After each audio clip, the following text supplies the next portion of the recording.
बर'आ रैखाथि गैमारला नामा?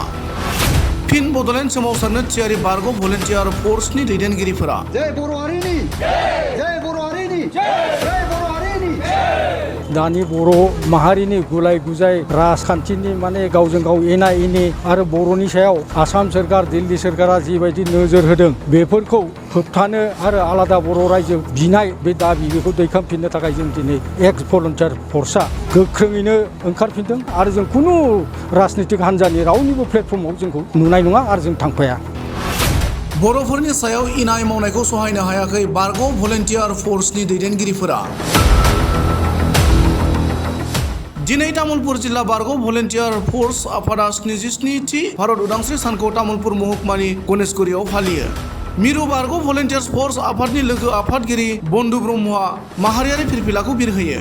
मख'जाथावदि 15 आगस्ट भारत उदांस्रि सान फालिनाय दिनैनि बे हाबाफारियाव तामुलपुर जिल्ला बारग' भलन्टियार फर्स आफादनि आफादगिरि फिलेमन नार्जारि, गाहाय नेहाथारि किरण दैमारि, मिरुनि सुबुं फोनांजाब नेहाथारि बिलेश्वर ब्रह्म, समाज सिबियारि सिनाकान्त बसुमतारि, बिरखां बसुमतारिमोनजों लोगोसे ओनसोलनि गोबां रायजो राजाफोरा बाहागो लायो।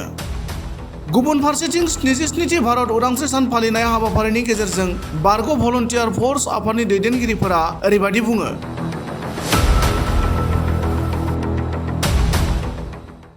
हादोर उदांस्रिनि फिरफिला 15 आगस्टनि फिरफिला बिरहोनायजों लोगोसे जोंनि जिथु एक्स भलन्टियार्स बे एक्स भलन्टियार्सआ दानि बर' माहारिनि गुलाय गुजाय राजखान्थिनि माने गावजों गाव एना एनि आरो बर'नि सायाव आसाम सोरखार दिल्ली सोरखारा जिबायदि नोजोर होदों बेफोरखौ होबथानो आरो आलादा बर' रायजो बिनाय बे दाबि बेखौ दैखांफिननो थाखाय जों दिनै एक्स भलन्टियार फर्सआ गोख्रोङैनो ओंखारफिनदों आरो बेखौ जोङो थांनाय डिसेम्बर 18 थारिख खालि मुसलपुराव जोङो मोनसे सेन्ट्रेल एक्स भलन्टियार फर्स दानाय जायो। बाहाय जोंहा 5 डिस्ट्रिक्ट दङ जेरै क'क्राझार, चिरां, बाक्सा, तामुलपुर, उदालगुरि आरो लोगोसे गुवाहाटी मेट्र' बे 6टा जिल्लाखौ लानानै जों मोनसे सेन्ट्रेल कमिटि दानाय जादों एक्स भलन्टियार फर्स।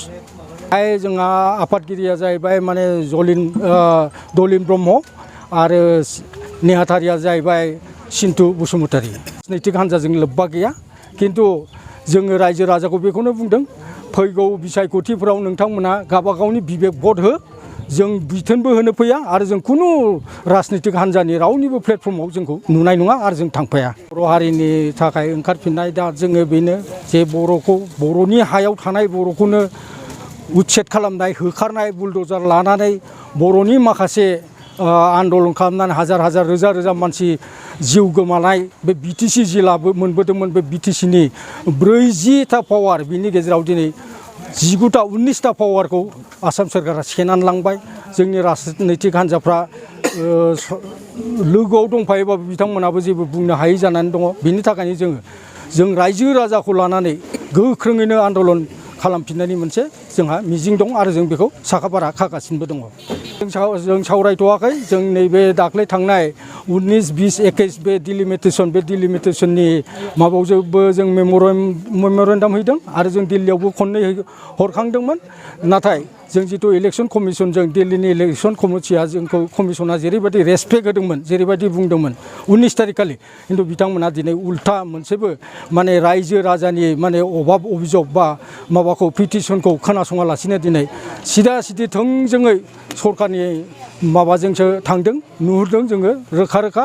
दिनै जों उदालगुरिखौ ब्रा खुद्रिथाबनानैबाबो जोङो बे डिलिमिटेसननि जिथु 19 तारिख बे 19 तारिखआव जोङो इलेक्सन कमिसननो ब्राय बुंदोंमोन जे जोंनि बे 4 जिल्ला जिथु 4 समस्ति दं बेखौ जोङो उदालगुरि माने ST पार्लियामेन्टारि समस्ति जानांगौ होननानै गोख्रोङैनो बुंबोदोंमोन।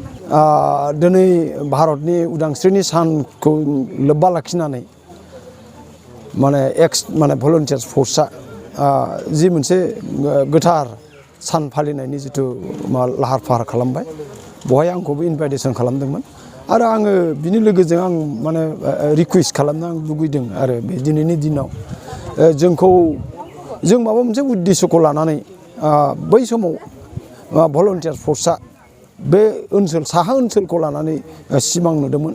नाथाय दिनै फैयै थेर बेथेर खालामनायखौ जों नुनो मोन्दों।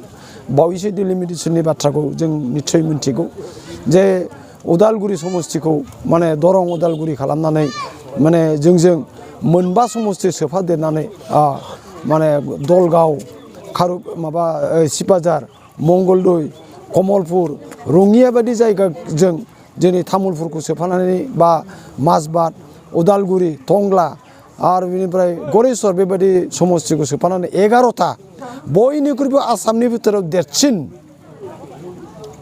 माने लकसभा समस्ति बानायनो नागिरनायाव जोङो जोबोद आपत्ति खालामदोंमोन आरो जोबोद दुखुनि बाथ्राया बेनो जे 2003 सननि 10 फेब्रुवारियाव जोंना 4.7 नि जिथु माबामोन जा एग्रिमेन्ट दंमोन बे एग्रिमेन्टआव माने भबिष्यतआव डिलिमिटेसन जायोब्ला बिटिसिनि माबाया एलेकाया बिटिसिनि भितरावनो थागोन समस्तिया बेबादि होननानै लिरनाय दङमोन।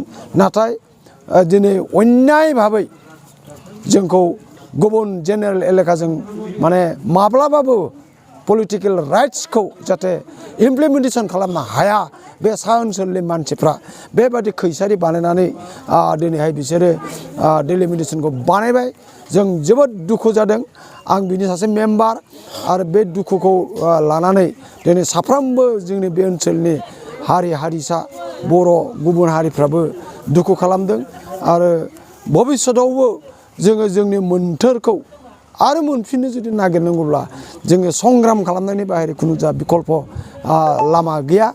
गतिके जों जिबनानो जिहेतु संग्राम गतिके जों भबिष्यतआवबो जोङो संग्रामखौ खालामनानै जोंनि जे नंगुबै जे अधिकार बे अधिकारखौ जोङो नागिरफिननांगौ होननानै आं माने अनुरद खालामो खावलायो बेखिनिखौ बुंनानै आं